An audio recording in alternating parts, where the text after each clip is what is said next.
The poorest of the poor. They make up almost 80% of the population of India.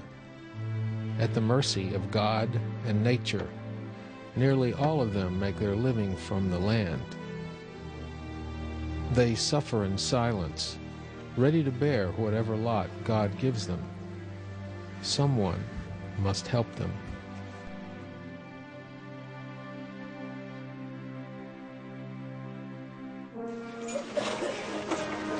Someone has come to help them.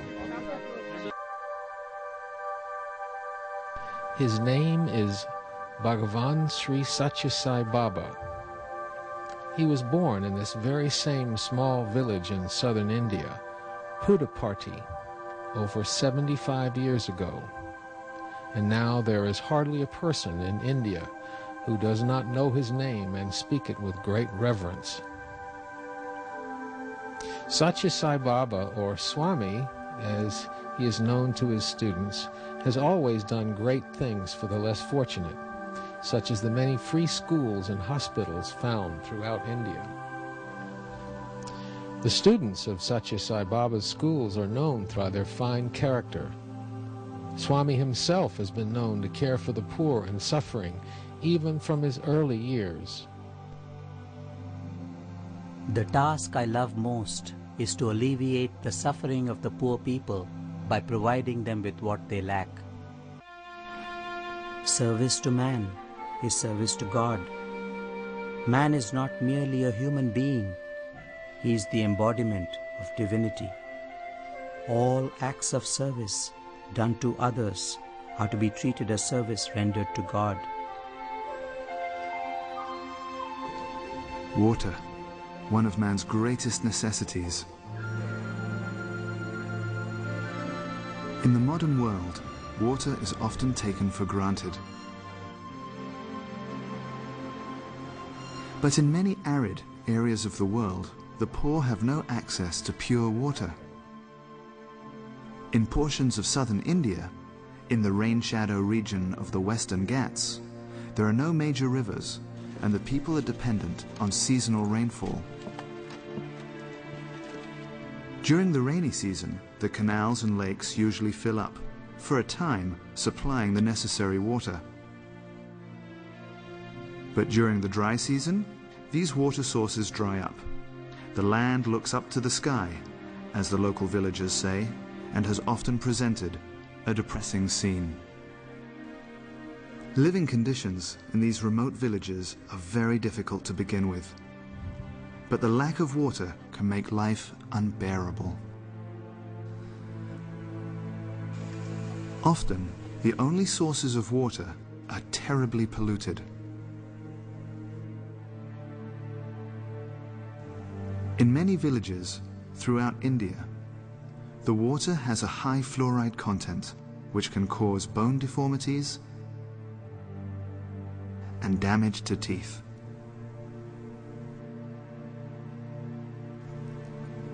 The villagers have been compelled to use the same water they use for bathing, washing clothes, and watering cattle for their drinking water.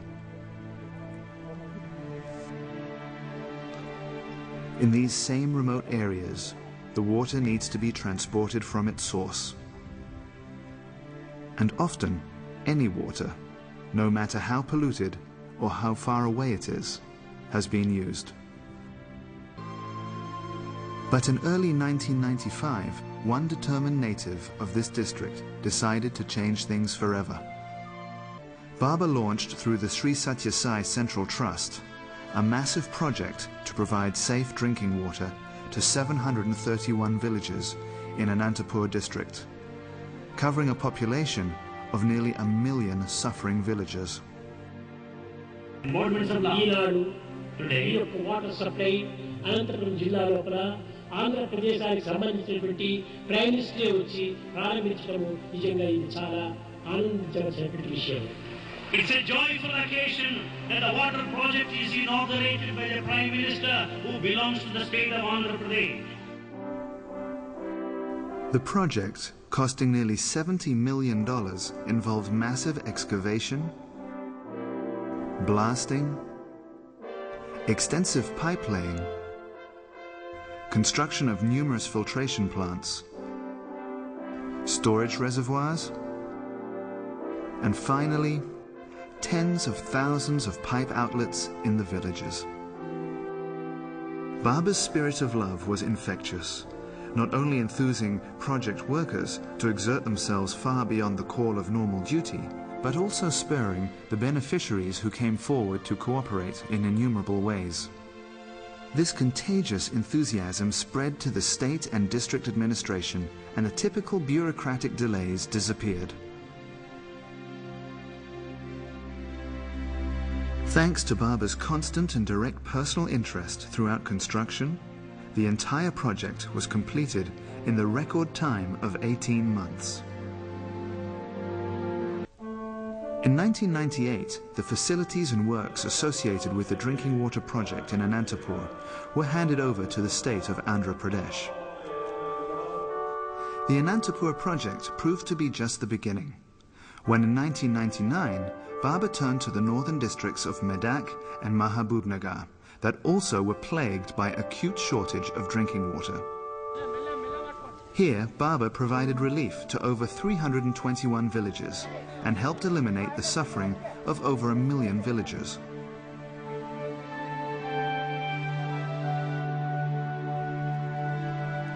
Thanks to Baba, for millions living in these remote villages, clean, safe drinking water is now available to them throughout the year, at their doorstep and free of charge. Baba has made sure that an autonomous board, free from external forces of any kind, manages the waterworks in these regions. As a result, the villagers are not only getting water, but they've also been empowered. But the need for pure drinking water is not only in the remote villages of India. Sathya Sai Baba has now embarked on the monumental task of solving the drinking water problem of the huge metropolitan city of Chennai, with a population of over 8 million. ఎంత కష్టమైనా సరియే ఎంత కష్టమైనా సరియే మెడ్రాస్ కంతా కూడాను మంచి నీరు అందించాలని నేను సంకల్పించుకుంటున్నాను. Let it be very difficult. Let it be a stupendous, magnificent task. Bhagavan has decided to supply drinking water to Madras. The drinking water projects, executed thus far by the Sri Sathya Sai Central Trust, constitute the largest of such projects ever completed by an organization outside the government. All the completed projects and the Chennai project now under execution clearly show it is not always necessary to seek external help. Strong determination combined with pure and selfless love can really work wonders, as Baba has demonstrated indeed in all his projects. Whenever you see a sick person, a dispirited, disconsolate, deceased person, there is your field of service. Every blood cell, every nerve must tingle with love, with eagerness to share that love with the forlorn.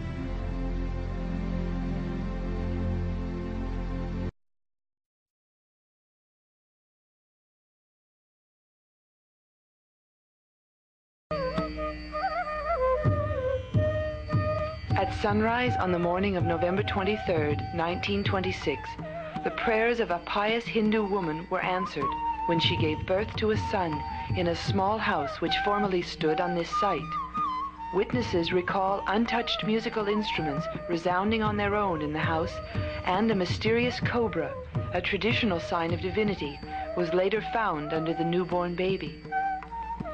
The child was named Satya Narayana Raju.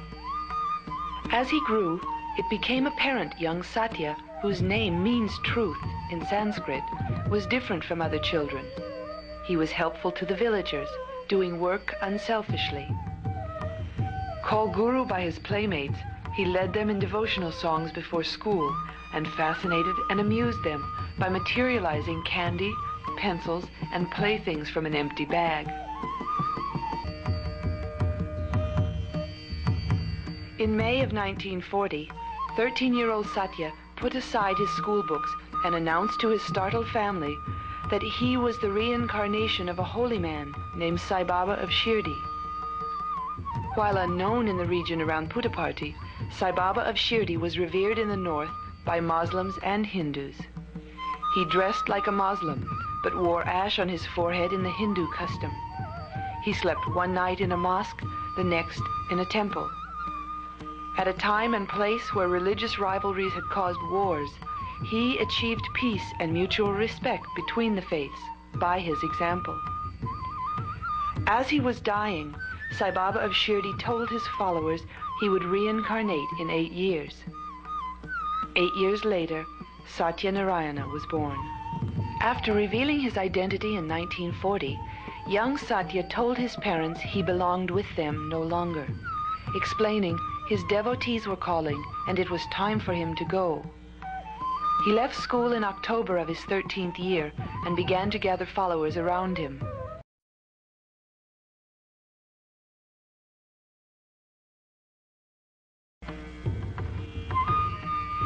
The miracles I perform belong to the boundless power of God. So far as I am concerned, they are evidence of my divinity. It is not by any means an exhibition of divinity. All performances of magic, as you know, are done for the sake of income. These are tricks of the magician's trade. They constitute a kind of legalized cheating, the transfer of an object from one place to another by a trick of the hand which goes unnoticed. They involve no city or miraculous power. What I do is quite a different act of creation. It is neither magic, nor is it city power either. For one thing, I seek no return. For another, I do not cheat people by transferring objects, but I create them. Again, I do so not because of any need or desire of exhibition of my powers. For me, this is a kind of visiting card to convince people of my love for them and secure their devotion in return. Since love is formless, I use materialization as evidence of my love. It is merely a symbol. Most people desire talismans symbolic of my protection, so I provide them. When they are in trouble, they feel the grip of the ring, bracelet, or watch to remember me and call me to their rescue so that I can help them. On the other hand, if I give them something they cannot wear, they are likely to store it and forget about it. These trinkets or talismans give people a sense of security and protection they need in time of trouble or crisis, and create a symbolic link covering the long distances between them and myself.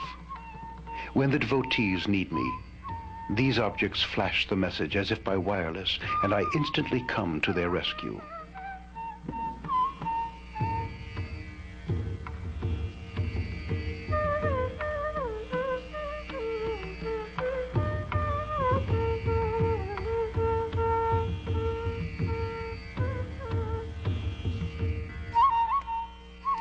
I can cure, save, even resurrect people provided they are in a spiritually receptive condition.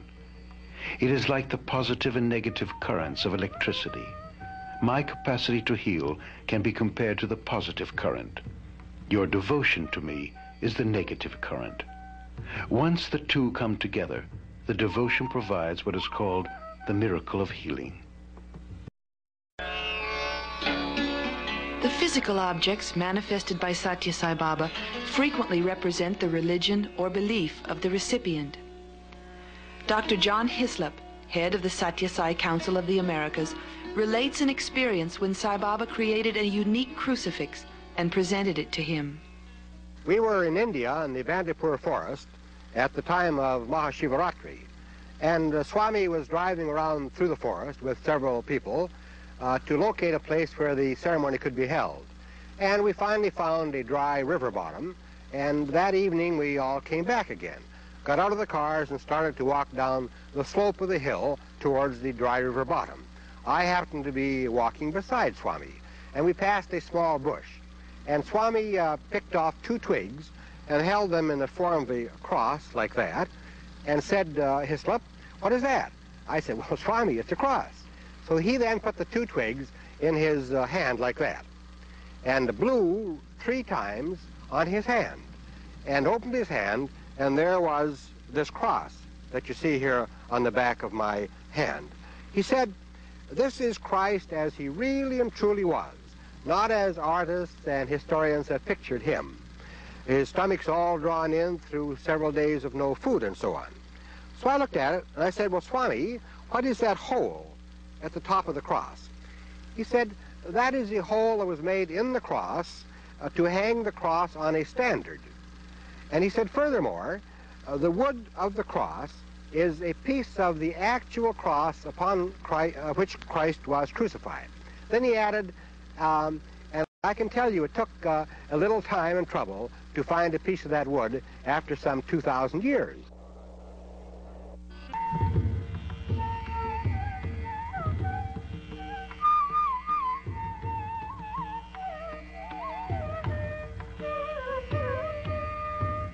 God is man and man is God. All of us have something of God, the divine spark within us. All men are divine like myself, but with a spirit embodied in human flesh and bone. The only difference is that they are unaware of this godhood. They have come into this karmic prison through the mistakes of many lives. I have taken this mortal form out of my own free will. They are bound to the body, while I am free of this bondage. The main difference is that they are shoved hither and thither by desire, but I have no desire except the Supreme One to make them desireless. Whenever strife, discord, and disharmony overwhelm the world, God incarnates in human form to show mankind the way to love, harmony, and peace. The Avatar takes a human form and behaves in a human way so that humanity can feel kinship with divinity. At the same time, he rises to godly heights so that mankind also can aspire to reach God.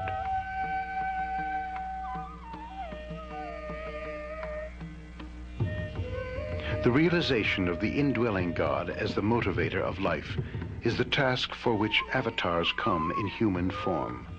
Therefore, in my present avatar, I have come armed with the fullness of the power of the formless God to correct mankind, raise human consciousness, and put people back on the right path of truth, righteousness, peace, and love to divinity. The Vibhuti ash I materialize is a manifestation of divinity with a potent significance as well as symbolization. It is symbolic of the cosmic, immortal, and infinite nature of all forms of God, Atma, or the Spirit. That is, what is left when everything worldly, transient, and changeable has burnt away. In the first place, it is symbolic of the life-death cycle in which everything ultimately reduces itself to ash. For dust thou art, and unto dust shall thou returnest. Ash or dust is the final condition of things. It cannot undergo any further change. In the spiritual context, Vibhuti constitutes a warning to the receiver to give up desire, to burn all passions, attachments, and temptations in the fires of worship, which makes one pure in thought, word, and deed.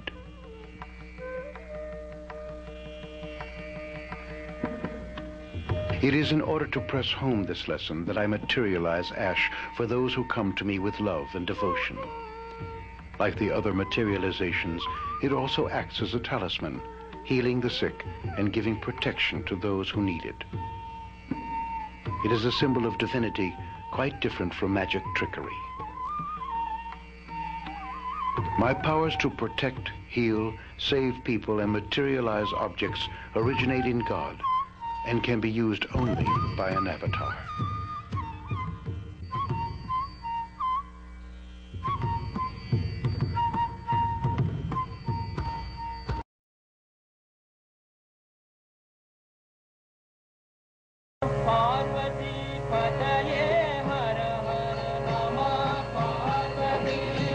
After the morning ceremony, crowds gathered in the auditorium. Baba spoke on the significance of the Vibhuti Abhishekam. This followed the usual pattern on such occasion familiar to the devotees.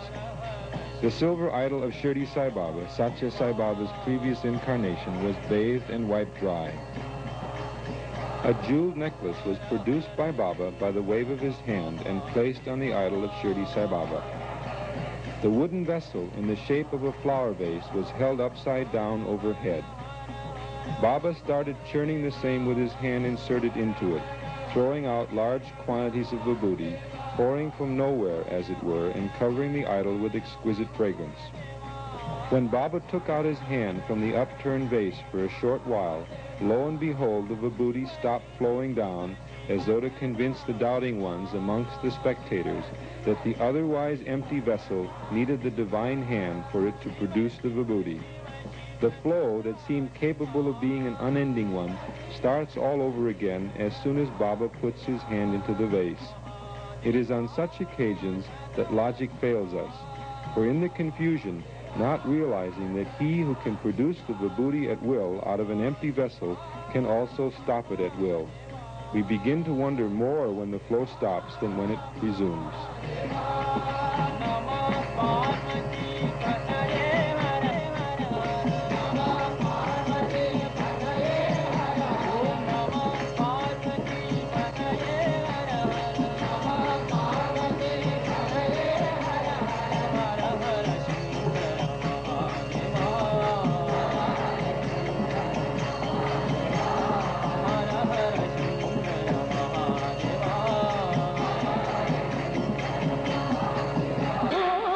The night of Shivaratri, the dark of the moon, symbolizes the mind when the moon is in its 16th phase only. A 16th fraction of the mind remains to be subdued, suggesting its nearness to the goal of self-realization. Liberation can be easily obtained on this auspicious night by the grace of Lord Shiva. Baba said, in order to bear witness to the fact that the divinity is amongst you, it becomes necessary for me to express this attribute of mine. The Shiva Lingam is the fittest symbol of the omnipotent, omniscient, and omnipresent Lord. The emergence of the Lingam from the mouth of Sai Baba is the clearest symbol representing the formless divine essence, which is beginningless and endless.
The lingam which has just been generated is called the Prithvi Lingam. The entire creation and the world is contained in that lingam.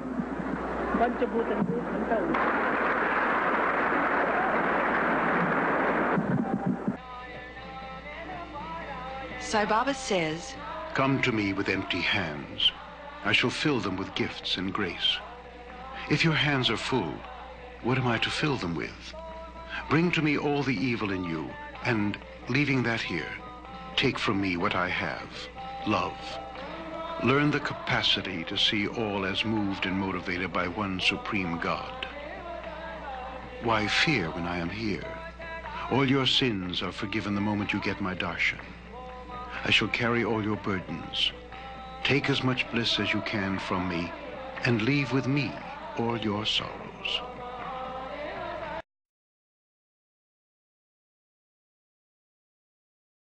Small example. You love your wife. You love your mother. Why are you loving them? She is my mother. You are having the confidence that she is your mother. She is my wife. You have got the confidence she is your wife. He is my son. And you have the confidence that you are son. Confidence love develop. Because you have the confidence, you develop love. Even our bhaiya, even our talya, confidence love develop. If you do not have the confidence that she is your mother or wife, you don't develop love. Where there is confidence, there is love. Where there is confidence, there is love. Where there is love, there is peace. Where there is love, there is Where peace. there is peace, there is truth. Where there is peace, there is Where truth. there is truth, there is bliss. Where there is truth, there is bliss. Where there is bliss, there is God. Wherever there is bliss, there is God. No confidence. You don't have confidence. Always doubts. Always you're full of doubts.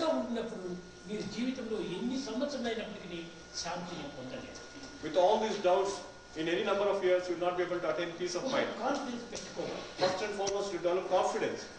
Self-confidence. You should have self-confidence. Where there is self-confidence, there is self-satisfaction. Wherever there is self-confidence, there is self-satisfaction. Where there is self-satisfaction, there is self-sacrifice. And wherever there is self-satisfaction, there is self-sacrifice. Where there is self-sacrifice, there is self-realization. Wherever there is self-sacrifice, there is self-realization. Self-realization, self-confidence. Self-realization depends on self-confidence. You are sitting in a shed.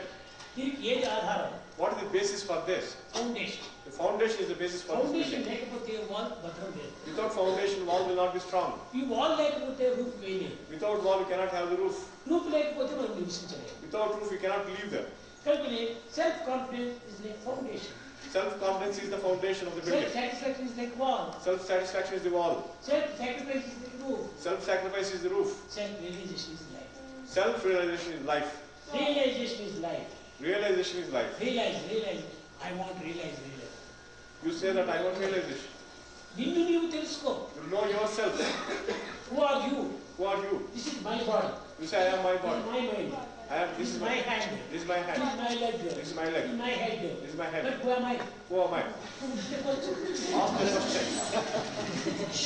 Very important. This is very important. This is my body.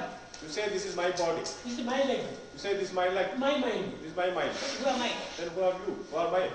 I am separate from body. I am separate from the I am body. separate from mind. I am separate from the mind. See, this is my kerchief. This is my kerchief. Kerchief is separate from me. Separate from me. This is my chair. This is my chair. My chair is separate from me. Chair is separate. Let me, this is my body is separate from you. You are not body. When you say that this is your body, you are separate from the body, you are not the body. This is the first inquiry. You are not body. This is my mind. You are not mind. You say that this is my mind, you are not the mind. You are always separate. You are always separate from body. Not this. This is in Vedanta. Neti. In Vedanta, this is the process of saying not this, not this. I am not body. I am not the body. I am not mind. Not this. I am not the body. I am Atma. I am the Atma. No changes. It is changeless. Only mind changing. The mind is always changing. Monkey mind. Mind is like a Not mad ordinary monkey. Mad monkey. Mind is like a mad monkey. Please, don't follow the monkey. Don't follow this monkey. Body. Immediate birth is a change. When the body is born, it is child. After 10 years he is boy. After 10 years, he is called a boy. After 30 years he is man. After 30 years, he is called man. After 75 he is grandfather. After 75 years, he is called grandfather. Child, boy, man and grandfather. Only one person. It is only one person who gets all four things. The body is changing. The God, no change. God is changeless. It is immortality. God is immortal. Always permanent. He is ever present. What is the way to immortality? What is the way to immortality? The question. Ask the question. Removal of immorality is the only way to immortality. Removal of immorality is the only way to... Immorality is what is it immortality? What is immorality? Act, ego, jealousy, eating, anger. These are bad qualities. All these are the bad qualities. The bad qualities remove this thing, immorality. When you remove the bad qualities, immortality is on your palm. That is very, very important. That is most important. Only Japan, Jana, this is only stunt. Just I don't like that. Swami doesn't like just doing. Because we are only sitting, pose, photo. Mind going this way, use kindness. He's sitting sitting as if posing for a photograph. But mind is wandering here and there. You should not believe such people. They are only stunt makers. Mind killers, hunters. They are mind killers and mind hunters. Don't follow such people. Be always happy. Be always happy. I am God, I am God, I am God. Think like that. Think you are also God. You are also God. Think that you are not one person. You are not just one person. But three. You are three persons. The one you think you are. The one whom you think you are. That is physical. That is the physical body. The one others think you are. The others think you are. That is mind. That is the mind. The one you really are. The one you really are. That is Atma. That is the Atma. The one you think you are. The one you think you are. Only body. It's only the body. Body. I am so and so. I am a married age. I am lady. I am dead. That's only you think you are. I am body. I am my age is this much, and I am a man. I am a woman. All this is only body. What you think you are. The one others think you are. That is qualities. The other. Good and bad. Oh, she is bad girl. He is bad man. He is thinking. Others. What others think you are is the mind. That is, they think whether you are good or bad. You have good qualities or bad qualities. The one you think you are only conscious. The one you think you are. Only conscious. What is conscious? Senses. The one others think you are, that is conscience. What you think others think you are is conscience. The one you really are, that is consciousness. The one you really are is consciousness. Your consciousness. Your consciousness. Consciousness is permanent. Consciousness is permanent. Conscience changing. Conscience is changing. Conscience changing. Ups and downs. Conscious is full of ups and downs. It is like a water bubble. The body. Don't follow the body. Don't follow the mind. Don't follow the body or mind. Consciousness. You are changing. You are consciousness. You are God. You are God. Think I and God are one. Think that I and God are one. This is not first right. This is not, in the beginning it may not be right. It is not right. It may not be right to think so in the beginning. Because I and you are one. I. Is it right? Yes, Baba. Yes. No. I and you are we, not one. I and you are we. Are we and not one. We and we are one. We and we are one. I am there, you are here. We are one. Yes. We and we are one. We and we are one. Many people, I and you are one. I and you are one. Doesn't that mean Saying one? I and you are not one. I and you are we. I and you leads to we. Oneness, we and we are one. We and we are one. You are also here, I am also there. There is no any difference. Kanuka, what is this? This is cloth. This is a cloth. This is cloth card. But this is not the cloth. It is bundle of threads. It is nothing but bundle of threads. It is threads card. It is not threads. It is cotton. It is cotton. First cotton. First it was cotton. Second thread. Then it became threads. Thread cloth. Finally it became the cloth. Without cotton there is no thread. Without cotton there is no thread. Without thread there is no cloth. Without thread there is no cloth. First thoughts is like cotton. Thought is like the cotton. Desires like threads. Desires are the threads. Mind is cloth. Mind is like the cloth. Bundle of desires is mind. Mind is nothing but the bundle of desires. ఇప్పుడు ఈ cloth మనం కింద కుదిరితే ఒక్కొక్కటి remove చేస్తే there is no cloth. If you want to destroy the cloth, you have to remove the thread one by one. అదే రీతిగానే desires క్రమక్రమేణా మనం తగ్గించుకుంటే there is no mind. If you reduce the desires gradually, there will not be any mind at all. Less luggage, more comfort, make travel pleasure. If you travel with less luggage, it is very comfortable. Life is like a long journey. Life is like a long journey. ఈ desires are luggages. Desires are the luggage. ఈ luggages కొంచెం తగ్గించుకుంటే మనం travel సులభంగా చేసుకోవచ్చు. If you reduce the luggage, our travel will be more comfortable. Too much desires. We have too many desires, too much desires. Very bad. That is not, it's very bad. ఈ desires పెరిగే కొద్దీ మనకు అశాంతి పెరిగిపోతుంది. More desires we have, more restlessness we develop. ఎప్పుడు ఈ desires తగ్గించుకొని attachment తగ్గించుకుంటే ఎంతనో హాయిగా ఉంటారు. When we reduce the desires and attachment, we will get peace of mind. Many people, they want peace of mind. I want peace of mind. I want peace of mind. Like many people keep saying, I want peace of mind, I want I peace of want mind. peace, I want peace, I want peace. I want peace, they say. How many words are there? I want peace. These are 3 words. The sentence has 3 words. I want peace. There are three words. I want peace. I is ego. Want is desire. Remove it, peace is there. From these three words, if you remove the two words, I, which is ego, want, which is the desire, you are left with only peace. ఇప్పుడు స్వామి దగ్గర నుంచి ఒక book కావాలి.